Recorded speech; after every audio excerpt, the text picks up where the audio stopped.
Good morning everyone. Welcome to Smart Classes Institute Agartala.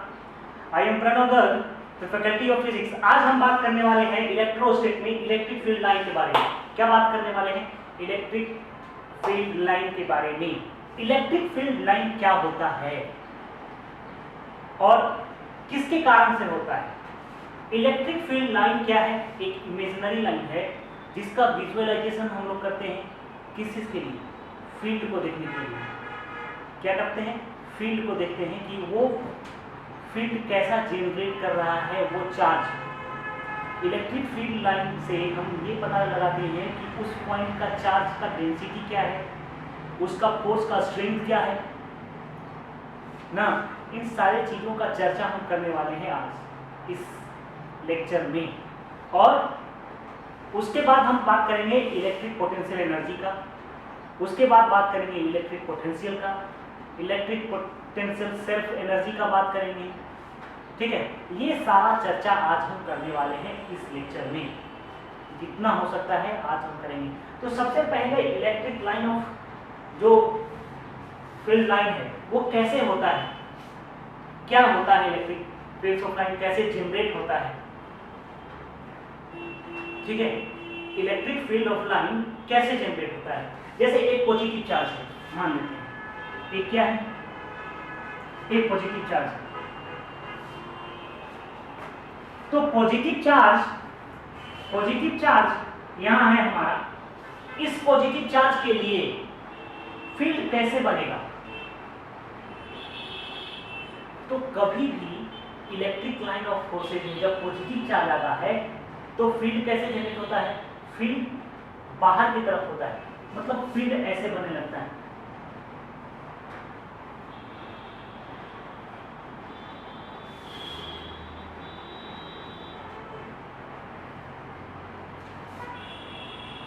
Positive charge में field outward direction में निकलता है.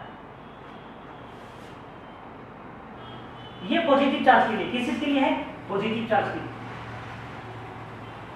लेकिन जब नेगेटिव चार्ज की बात करेंगे तो क्या होगा? फील्ड लाइन टर्मिनेट होगा नेगेटिव चार्ज की तरफ. क्या होगा? फील्ड लाइन नेगेटिव चार्ज की तरफ टर्मिनेट होगा. और इसमें क्या होता है? इसमें आउटवर्ड डायरेक्शन में निकलता है, बाहर की तरफ. तो यह हो गया पॉजिटिव के लिए. और यही जब हम नेगेटिव का बात करेंगे, क्या करेंगे? नेगेटिव का बात करेंगे, यही हम नेगेटिव चार्ज का बात करेंगे. तो नेगेटिव चार्ज में क्या होगा? नेगेटिव चार्ज में होगा कि charge electric line of forces जो है वो क्या करेंगे? इलेक्ट्रिक लाइन ऑफ फोर्सेज क्या करेंगे? चार्ज की तरफ आएंगे, इनवर्ड होंगे, टर्मिनेट होंगे चार्ज की तरफ.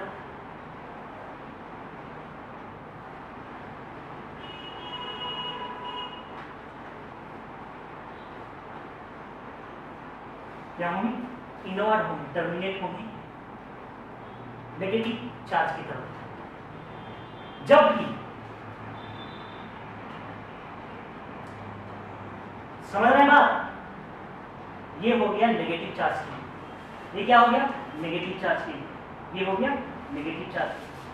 Positive charge field outward direction में बाहर फील्ड बनता है, मतलब उसका डेंसिटी क्या होता है? कम रहता है. और नेगेटिव चार्ज का इनवर्ड एक जगह पे फील्ड क्या होता है? टर्मिनेट होता है. लेकिन जब दो पॉजिटिव चार्ज रहेगा तो क्या होगा?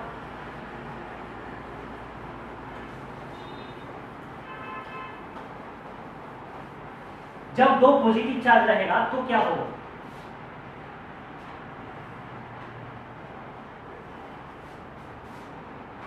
इसमें क्या होता है? इसमें चार्ज बाहर की तरफ निकलता है. क्या होता है?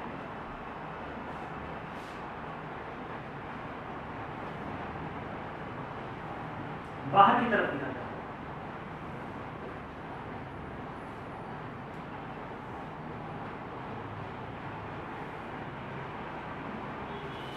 तो सेम काम यहां पे भी होगा. क्या होगा? बाहर की तरफ निकलेगा चार्ज.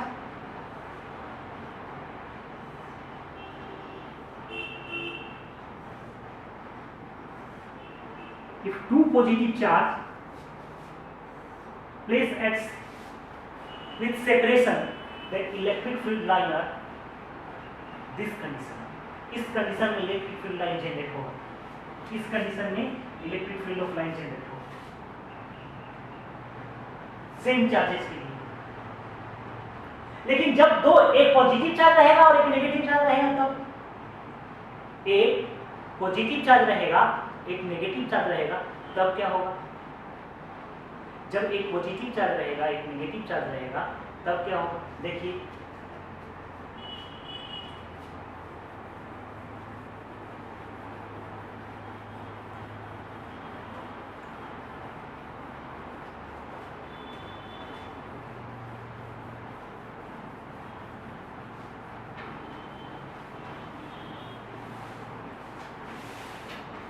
देखिए एक क्या है? एक है पॉजिटिव चार्ज, एक क्या है? Negative charge. ये क्या होगा? पॉजिटिविटी की तरफ अट्रैक्ट होगा।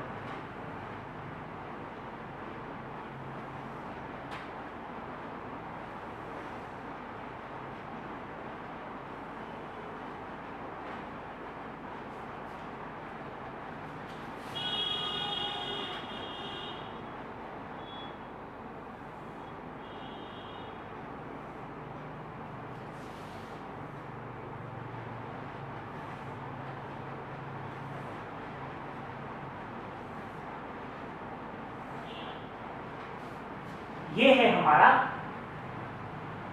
एक पॉजिटिव चार्ज के लिए एक नेगेटिव चार्ज के लिए। ये चीज हम आपको क्लास 1 में लेक्चर 1 में ही बताए थे। क्या बताए थे? ये चीज हम आपको लेक्चर 1 में ही बताए थे कि जब पॉजिटिव चार्ज और नेगेटिव चार्ज एक दूसरे के साथ कुछ सेपरेशन पे रहता है तो जो फील्ड लाइन जनरेट होता है वो क्या होता है? इस तरह का फील्ड लाइन जनरेट होता है। किस तरह का? इस तरह का फील्ड लाइन जनरेट होता है।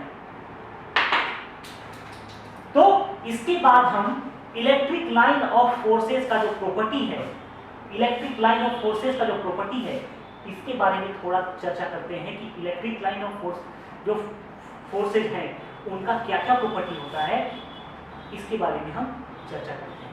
ठीक है, तो चर्चा करने वाले हैं क्या? चर्चा करने वाले हैं property of electric field line का, property of electric field line का चर्चा करने वाले हैं। हर एक पॉइंट हम डिस्कस करेंगे डिटेल में। क्या करेंगे? हर एक पॉइंट डिटेल में हम डिस्कस करेंगे। पहला पॉइंट क्या है? Start from positive charge and terminate at negative point. मतलब इलेक्ट्रिक फील्ड लाइन जो है वो कहां से स्टार्ट होता है? Start always positive charge and terminate कहां होता है? नेगेटिव चार्ज की तरफ। क्या बताए थे? ऐसे बताए थे। पॉजिटिव चार्ज में क्या बताए थे? बाहर की तरफ निकलता है। क्या निकलता है? बाहर की तरफ निकलता है। तो स्टार्ट हो रहा है कहां से? पॉजिटिव चार्ज की तरफ। और जाता कहां है? जाता है नेगेटिव पॉइंट की तरफ। कैसे? देखिए देखिए क्या बताए थे? अंदर की तरफ आता है, अंदर की तरफ आता है। तो फील्ड हमेशा पॉजिटिव चार्ज से स्टार्ट होता है। मतलब start from positive and terminate at negative. First plus minus का भी हम बताए थे। क्या बताए थे? प्लस माइनस में भी हम बताए थे। क्या बताए थे? टर्मिनेट करता है पॉजिटिव से नेगेटिव की तरफ। क्या करता है? टर्मिनेट होता है पॉजिटिव की तरफ नेगेटिव की तरफ। तो electric line, electric field line का फर्स्ट प्रॉपर्टी क्या है? फर्स्ट प्रॉपर्टी है कि वो क्या करता है? स्टार्ट करता है पॉजिटिव से, टर्मिनेट होता है नेगेटिव तक। दूसरा प्रॉपर्टी क्या है? दूसरा प्रॉपर्टी क्या है कि फील्ड लाइन जो है, इलेक्ट्रिक फील्ड लाइन, उसका डायरेक्शन क्या होगा? उसका डायरेक्शन हमेशा क्या करेंगे? वो जो फील्ड लाइन है उस पे हम क्या करेंगे? एक टेंजेंट ड्रॉ करेंगे। क्या करेंगे? एक टेंजेंट ड्रॉ करेंगे। तो क्या बताएगा? डायरेक्शन बताएगा। जब भी हम किसी भी इलेक्ट्रिक फील्ड लाइन पर टेंजेंट ड्रॉ करते हैं, किसी भी पॉइंट पे, जिस पॉइंट पे हमको उसका डायरेक्शन निकालना है फील्ड का, तो उस पॉइंट पे हम टेंजेंट ड्रॉ करेंगे। और टेंजेंट ड्रॉ करने के बाद जो डायरेक्शन हमको टेंजेंट का मिलेगा वही डायरेक्शन क्या हो जाएगा? उस पॉइंट पे इलेक्ट्रिक फील्ड लाइन का डायरेक्शन होगा। जैसे जैसे देखिए क्या है? क्या है? कैसे पता करेंगे कि इसका डायरेक्शन यही है? मान लेते हैं कि जो ये पॉजिटिव था और ये नेगेटिव था, तो यहां से ऐसे आया, टर्मिनेट हुआ पॉजिटिव से नेगेटिव की तरफ। तो हर एक पॉइंट पे क्या हो रहा है, हर एक पॉइंट पे डायरेक्शन चेंज हो रहा है। क्यों? क्योंकि हर पॉइंट पे टेंजेंट किधर की तरफ जा रहा है, हर पॉइंट पे डायरेक्शन चेंज हो रहा है। इसीलिए क्या बोलते हैं कि किसी भी इलेक्ट्रिक फील्ड लाइन का जब हमको डायरेक्शन पता करना है कि क्या होगा किसी भी पॉइंट पे, तो क्या करेंगे, उस पॉइंट पे टेंजेंट ड्रॉ कर देंगे, और टेंजेंट ड्रॉ करेंगे तो क्या हो जाएगा, उस फील्ड का क्या बताएगा, डायरेक्शन बताएगा। क्या बताएगा, डायरेक्शन बताएगा। पॉइंट नंबर 3 क्या हो गया, tangent. Point number 2, tangent of electric field line give the direction, give the its direction. तीसरा प्रॉपर्टी कहता है, तीसरा क्या प्रॉपर्टी कहता है, इलेक्ट्रिक फील्ड लाइन जो है वो कभी एक दूसरे को टच नहीं करता है। क्या करता है, कभी एक दूसरे को टच नहीं करता है। तीसरा प्रॉपर्टी कहता है इलेक्ट्रिक फील्ड लाइन कभी एक दूसरे को टच नहीं करता है। टच करेगा तो क्या होगा, देखिएगा मेरा बात ध्यान से, जब कोई दो इलेक्ट्रिक फील्ड लाइन एक दूसरे को टच कर जाएगा, देखिए जैसे मान लेते हैं एक फील्ड लाइन ये है, एक फील्ड लाइन ऐसे आया,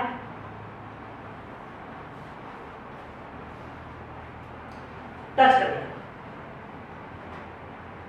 जो जब टच करेगा तो इस पॉइंट का डायरेक्शन क्या हो जाएगा, इधर। इस पॉइंट पे डायरेक्शन इधर, ये टेंजेंट किधर हो जाएगा, इधर। तो एक ही पॉइंट पे क्या हो जाएगा, एक ही पॉइंट पे दो डायरेक्शन हो जाएगा इलेक्ट्रिक फील्ड का। क्या हो जाएगा, दो डायरेक्शन हो जाएगा इलेक्ट्रिक फील्ड का। तो जब, और एक ही पॉइंट पे दो डायरेक्शन कभी संभव है इलेक्ट्रिक फील्ड का, नहीं संभव है। इसलिए क्या होता है, एक दूसरे को टच भी नहीं करता है, और सेम चीज एक दूसरे को कट भी नहीं करता है। कट भी करेगा तो वही बात होगा, टच भी करेगा तो वही बात होगा, यानी कि डायरेक्शन दो हो जाएगा इलेक्ट्रिक फील्ड लाइन का दोनों कंडीशन में। तो कट भी नहीं करता है, टच भी नहीं करता है, इसलिए दोनों एक ही जगह पे लिखे हैं, they never touch each other, they never intersect each other. और पांचवा क्या है, electric field line never form a close loop. ये क्लोज लूप कभी नहीं बनाता है। क्लोज लूप का मतलब क्या हो गया, क्लोज लूप का मतलब क्या हो गया, क्लोज लूप का मतलब डिस्प्लेसमेंट जीरो, ऐसा क्लोज लूप। इस तरह का क्लोज लूप नहीं बनता है। क्यों नहीं बनता है, क्योंकि पॉजिटिव से स्टार्ट होकर के टर्मिनेट हो जाता है नेगेटिव पे, और फिर नेगेटिव से पॉजिटिव पर तो आ नहीं सकता है, क्योंकि नेगेटिव से कभी स्टार्ट नहीं होगा। तो टर्मिनेट जब पॉजिटिव से नेगेटिव की तरफ हो रहा है, क्या हो रहा है, केवल पॉजिटिव से नेगेटिव की तरफ टर्मिनेट हो रहा है, तो क्या होगा, यहां से जाकर के यहां बन जाएगा, और ये क्या होगा, लूप नहीं बनाएगा। क्या नहीं बनाएगा, लूप नहीं बनाएगा। तो ये हो गया हमारा पांचवा। छठा क्या है, crowded field line means stronger field. इसको आप नोट कर लीजिए। क्या कीजिएगा, नोट कर लीजिए, इसको हम मिटाने वाले हैं। क्या कीजिए, इसको आप नोट डाउन कर लीजिए। 1 मिनट का, 1 सेकंड का टाइम दे रहे हैं, इतना देर में आप पॉज करके वीडियो जो है सिर्फ आप इसको नोट डाउन कर लीजिएगा, इसको हम मिटाने वाले हैं। तो नेक्स्ट क्या कर रहा है, crowded field line means stronger field. मतलब क्या, मतलब ये कि जितना क्राउड होगा उतना ही फील्ड क्या होगा, वहां पे ज्यादा होगा, स्ट्रॉन्गर होगा फील्ड। जैसे देखिए कैसे, मान लेते हैं ये एक पॉजिटिव चार्ज, इसमें क्या है,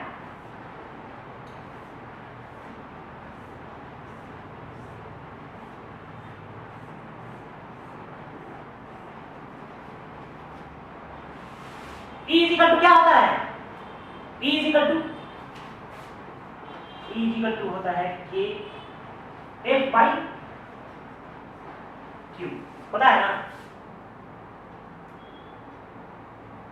ठीक है। क्या होता है, K Q square by R square into Q। E equal to क्या कह सकते हैं, K Q by R square. क्या कह रहा है, R direct, R is inversely proportional. जितना ज्यादा R बढ़ेगा उतना इलेक्ट्रिक फील्ड का लाइन क्या हो जाएगा, इलेक्ट्रिक फील्ड जो है क्या हो जाएगा, घटेगा, इनवर्सली प्रोपोर्शनल। तो ये क्या हो रहा है, ये फील्ड का दोनों के बीच का डिस्टेंस क्या हो रहा है, बढ़ रहा है, बढ़ रहा है। फील्ड लाइन का क्या हो रहा है, बढ़ रहा है। तो क्या डिपेंड कर रहा है, डिस्टेंस बढ़ रहा है। फील्ड का स्ट्रेंथ क्या होगा, बढ़ते रहेगा दोनों के बीच में।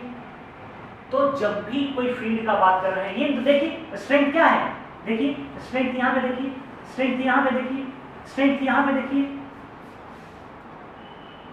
तो जहां पे क्राउडेड फील्ड रहेगा वहां पे क्या होगा, जहां पे क्राउडेड लाइन रहेगा वहां पे फील्ड क्या होगा, ज्यादा होगा। एग्जांपल और एक नॉर्मल देखिए, एकदम एग्जांपल, नॉर्मल एग्जांपल। ये मान लेते हैं ये क्या है, वॉच है, लेकिन इसको मान लेते हैं magnet, some for some time, थोड़ा देर के लिए इसको हम एक मैग्नेट मान लेते हैं।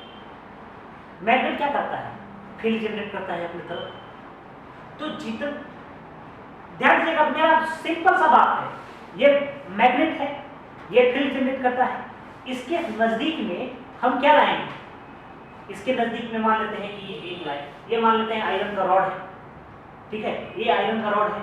तो क्या होगा, दूर है तो अट्रैक्शन क्या है, कम है। जितना जितना नजदीक लेते जाएंगे उतना क्या होगा, फील्ड के कारण क्या होगा, अट्रैक्शन बढ़ेगा। नजदीक लाएंगे तो क्या हो जाएगा, सट जाएगा करके।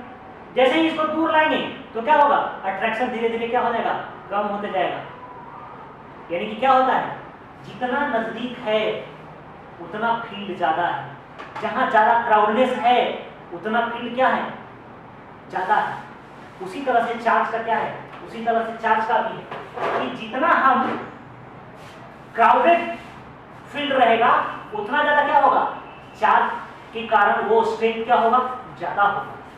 तो उसके बाद क्या कर रहा है, ये हो गया। उसके बाद क्या कर रहा है, they are perpendicular to the surface of conductor. कोई भी कंडक्टर है,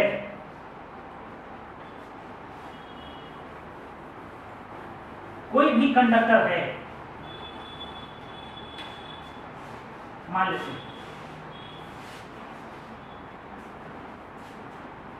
तो क्या होगा, फील्ड कैसे बन जाएगा, ऐसे ही जाएगा। ये क्या है, डायरेक्शन ये बता रहा है। इस पॉइंट पे मान लेते हैं कि फील्ड निकालना है, तो मान लेते हैं कि ये कंडक्टर है, फील्ड कहां जाएगा, ऐसे की तरफ जाएगा।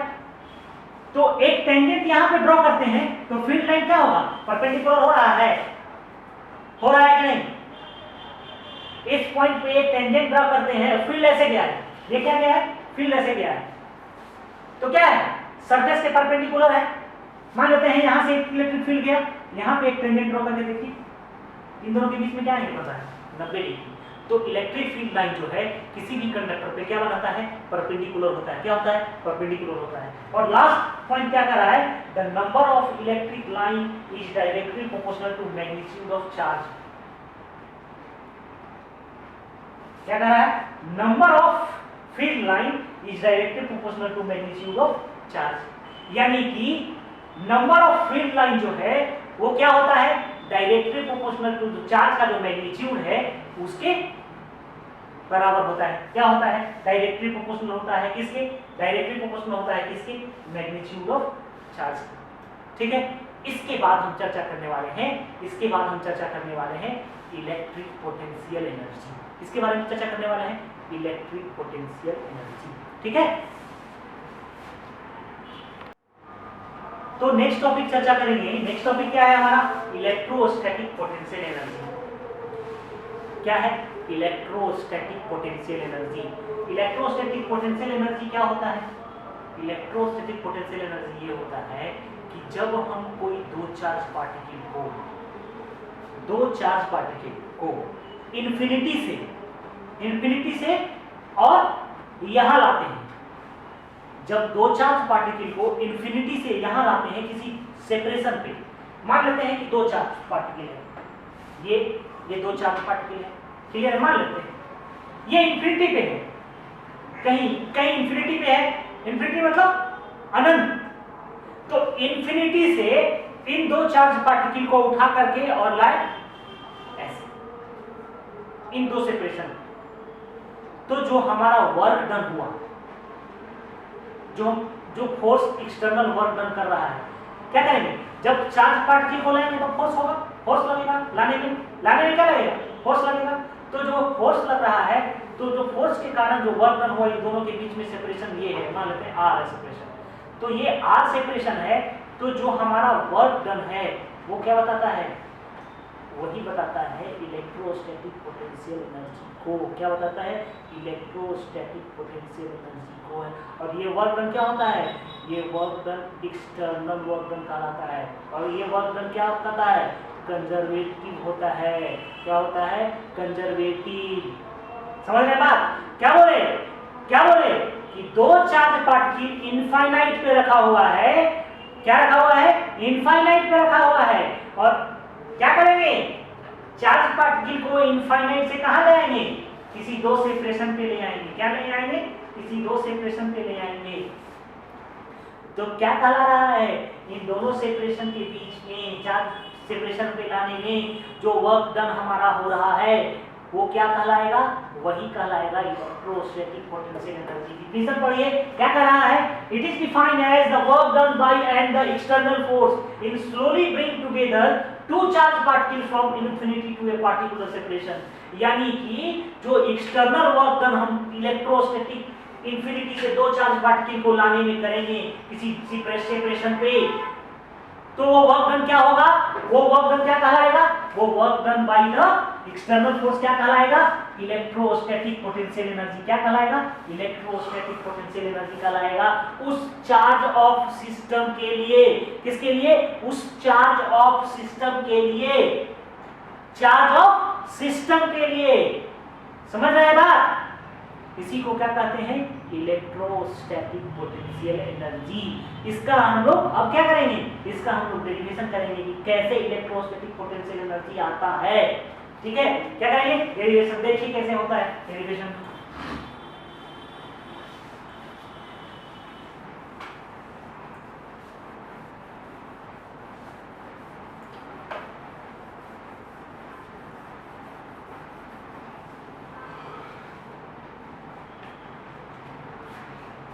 देखिए मान लेते हैं कि यहां पे एक चार्ज है Q1, यहां पे एक चार्ज है Q2।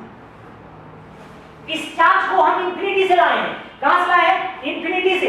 इंफिनिटी से ले आए, यहां इंफिनिटी से ले आए, यहां दो चार्ज क्या किए, इंफिनिटी से उठा करके यहां ले आए, इंफिनिटी से उठा करके यहां ले आए। इन दोनों के बीच में सेपरेशन क्या है, सेपरेशन है R। क्या है सेपरेशन, R। अब इन दोनों के बीच में क्या लगेगा, फोर्स, एक्सटर्नल फोर्स। क्या लगेगा, external force, Fe, electric force, ये है dr। तो क्या बोला कि जो इलेक्ट्रोस्टैटिक पोटेंशियल एनर्जी है वो क्या है, एक्सटर्नल फोर्स के द्वारा किया हुआ वर्क डन है। तो क्या है, minus of work done external.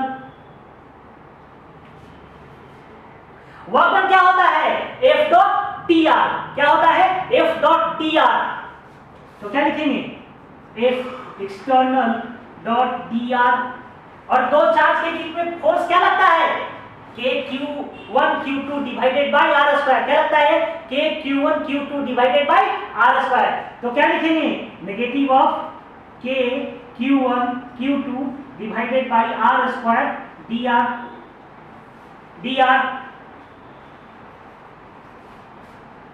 तो ये क्या हो गया, ये चार्ज हो गया, ये हो गया क्या, इलेक्ट्रिक पोटेंशियल एनर्जी। तो क्या करेंगे, तब करेंगे इंटीग्रेशन, किसके लिए, U1 से U2 के लिए। तो क्या आएगा, इधर भी इंटीग्रेशन कर देंगे, कहां से कहां तक, R1 से R2 तक। क्योंकि सिस्टम ऑफ चार्ज के लिए कर रहे हैं, किसके लिए कर रहे हैं, सिस्टम ऑफ चार्ज के लिए कर रहे हैं। तो उसके बाद क्या होगा, उसके बाद हमारा क्या होगा, U2 minus U1 is equal to integration of R1 से R2 तक। सॉरी, कांस्टेंट को बाहर निकाल लेते हैं। कांस्टेंट हमारा क्या है, कांस्टेंट है हमारा K minus of K Q1 Q2 minus of K Q1 Q2 integration of R1 से R2 तक। क्या बचेगा, dr by R square, dr by R square. अब इंटीग्रेशन करेंगे, क्या आया, delta U is equal to, ये है चेंज इन पोटेंशियल एनर्जी। क्या है, change in potential energy small element के लिए। तो क्या होगा, external work done du negative में, तो क्या होगा, F डॉट dr। F क्या होता है? दो चार्ज पार्टिकल के बीच में K Q1 Q2 divided by R square into dr। अब करेंगे इंटीग्रेशन कहां से? R1 से R2 तक। वहां से लाए, कहां से लाए? वहां से लाए यहां, वहां से लाए यहां, तो क्या हो गया? वहां से यहां तक क्या हो गया? फर्स्ट चार्ज को लाने के लिए जो डिस्टेंस हुआ वो हो गया R1। सेकेंड चार्ज को लाने के लिए डिस्टेंस क्या हो गया? डिस्टेंस ट्रेवल किए R2। समझ रहे हैं? इनफाइनाइट को हम लोग रेफरेंस पॉइंट लेते हैं। क्या लेते हैं? रेफरेंस पॉइंट लेते हैं। तभी तो वहां से यहां तक आया एक चार्ज और वहां से एक यहां चार्ज आया, तो दोनों के बीच का डिस्टेंस क्या हो जाएगा? R हो गया। अब क्या करेंगे? अब हम करेंगे इंटीग्रेशन। यहां तक क्लियर है? इसके बाद मिटा रहे हैं, इसको नोट कीजिए। क्या आया हमारा? देखिए हमारा आया u2 minus u1 is equal to क्या आया? Minus of k q1 q2 integration of dr by r square. ये आ रहा है इंटीग्रेशन। क्लियर है? तो क्या होगा? इंटीग्रेशन 1 बाई आर स्क्वायर का इंटीग्रेशन क्या होता है? 1 बाई आर स्क्वायर का इंटीग्रेशन होता है R1 से R2। 1 बाई आर स्क्वायर का इंटीग्रेशन क्या होता है? 1 बाई आर स्क्वायर का होता है माइनस 1 बाई आर। क्या होता है? Minus 1 by R. जानते हैं, आप लोग पढ़े हैं। तो क्या होगा? R1 से R2 तक, तो क्या हो जाएगा? U2 minus U1 is equal to, अब देखिए ये माइनस को ये माइनस हटा देगा, ये माइनस को माइनस में गुणा करेंगे तो प्लस हो जाएगा। तो क्या हो जाएगा? कि Q1 Q2 1 बाई R, कहां से कहां तक? R1 से R2 तक। अब पुट कर देंगे अपर लिमिट लोअर लिमिट, तो क्या हो जाएगा? R के जगह पर R1 और R के जगह पर R2 दोनों हो जाएगा। तो क्या हो जाएगा? Is equal to K Q1 Q2 क्या हो जाएगा? 1 by R2 minus 1 by R1। ये हो जाएगा हमारा U2 माइनस U1। क्या हो जाएगा? U2 minus U1। अब क्या करेंगे? अब हम लोग करेंगे, क्या है हमारा जो रेफरेंस पॉइंट है वो क्या है? हमारा रेफरेंस पॉइंट है इंफिनिटी। क्या है? इंफिनिटी। तो क्या लिखेंगे? एट क्या? R1 tends to infinity. R1 tends to infinity. जब R1 इंफिनिटी की तरफ जाएगा तो U1 क्या हो जाएगा? U1 इज इक्वल टू क्या हो जाएगा? 0। क्या हो जाएगा? U1 is equal to 0। अब यहां पर वैल्यू पुट कर देंगे U1 का और R1 का। तो क्या हमारा U2 आता है वो निकालेंगे, तो क्या आएगा? इसको नोट डाउन कीजिए। तो हमारा आएगा, देखिए यहां पे हमारा क्या आया? यहां पे U2 माइनस U1 क्या है? 0, क्योंकि R जो है कहां की तरफ जा रहा है? इंफिनिटी की तरफ। तो U1 क्या हो जाएगा? 0 is equal to K Q1 Q2 into 1 by R2 minus 1 by infinity. और 1 बाई इंफिनिटी क्या होता है? शून्य। क्या होता है? 0। तो क्या हो जाएगा? U2 is equal to K Q1 Q2 1 by R2। Clear है? तो क्या लिख सकते हैं? लिख सकते हैं U2 is equal to K Q1 Q2 divided by R2। ये लिख सकते हैं, या फिर क्या लिख सकते हैं? U is equal to K Q1 Q2 divided by R। किसी पार्टिकुलर डिस्टेंस के लिए स्टैटिक इलेक्ट्रोस्टैटिक पोटेंशियल एनर्जी क्या हो जाएगा? K Q1 Q2 divided by R। Clear है? कोई डाउट नहीं है? इसके बाद आगे चर्चा करते हैं। इसको नोट डाउन कीजिए। तो नेक्स्ट टॉपिक हमारा क्या है? नेक्स्ट टॉपिक है इलेक्ट्रोस्टैटिक पोटेंशियल। क्या है? Electrostatic potential. इलेक्ट्रोस्टैटिक पोटेंशियल क्या होता है? इलेक्ट्रोस्टैटिक पोटेंशियल क्या है बताते हैं। If U is the electrostatic potential energy of a interaction of a system of a charge with Q naught at a particular point P, then electric potential energy is given by V is equal to U by Q naught। क्या कर रहा है? क्या कर रहा है कि एक सिस्टम ऑफ चार्ज है। क्या है? एक सिस्टम ऑफ चार्ज है। मान लेते हैं सिस्टम ऑफ चार्ज है। ये क्या है? सिस्टम ऑफ चार्ज है। इस सिस्टम ऑफ चार्ज के लिए क्या कर रहा है, U, इसका इलेक्ट्रोस्टैटिक पोटेंशियल क्या है, of A system of charge का इलेक्ट्रोस्टैटिक पोटेंशियल एनर्जी क्या है, U है। क्या है, U है। तो क्या कह रहा है, with Q not at a particular point P, क्या है, एक चार्ज है Q नॉट, क्या है, एक चार्ज Q नॉट है, किस पॉइंट पे, कोई पार्टिकुलर पॉइंट P है, ठीक है। तो क्या कह रहा है, पार्टिकुलर पॉइंट P है, तो क्या कह रहा है कि जो इलेक्ट्रोस्टैटिक पोटेंशियल एनर्जी के लिए बात करेंगे, इलेक्ट्रोस्टैटिक पोटेंशियल का इस चार्ज सिस्टम के लिए इस पॉइंट पे, तो वो क्या हो जाएगा, U divided by Q not. क्या हो जाएगा, U divided by Q not. समझ रहे हैं बात। अब देखिए इस चार्ज के लिए इसका जो इलेक्ट्रोस्टैटिक पोटेंशियल एनर्जी है U है, और किसी भी पार्टिकुलर पॉइंट पे कोई चार्ज के लिए जब हम लोग पोटेंशियल निकालते हैं इस एनर्जी के लिए, तो क्या होता है, वो पोटेंशियल जो होता है वो क्या होता है, एनर्जी पर यूनिट चार्ज। क्या होता है, पर charge, energy per unit charge. ये क्या है, टेस्ट चार्ज है हमारा। क्या है, टेस्ट चार्ज है। जब हम आगे बात कर रहे हैं, आगे बात करने वाले हैं दो पॉइंट चार्ज के लिए इलेक्ट्रिक पोटेंशियल क्या होता है, क्या होता है, इलेक्ट्रिक पोटेंशियल क्या होता है, ये हम बात करेंगे। तो आपका ये जो पॉइंट है वो और क्लियर हो जाएगा। क्या हो जाएगा, और क्लियर हो जाएगा। देखिए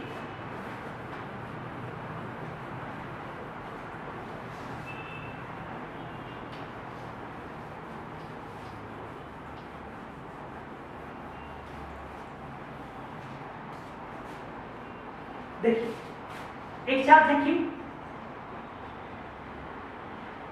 एक चार्ज है Q नॉट, एक चार्ज Q है, एक चार्ज Q नॉट है। इन दोनों के बीच में सेपरेशन क्या है, R है, ठीक है। दो पॉइंट चार्ज के बीच electrostatic potential due to two point charge.